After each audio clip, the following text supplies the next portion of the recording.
গ্রামের বাড়িতে এক ছোট্ট অনুষ্ঠান আয়োজন হওয়ার কারণে আমরা সবাই মিলিত হয়েছিলাম। হই হই করে মজা করে কি করে যে দিনটা কেটে গেল বুঝতেই পারলাম না। তো সেদিন আমি কি কি খেয়েছিলাম সেটাই বলি।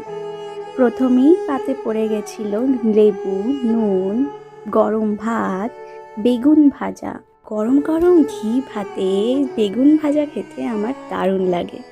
তারপরে ছিল শুক্তো, আর শুক্তো খেতে না খেতেই পাতে পড়ে গেল মাছের মাথা দিয়ে ডাল। আমার আবার লেবু চিপে ডাল খেতে বেশি ভালো লাগে, সে যাই ডাল হোক।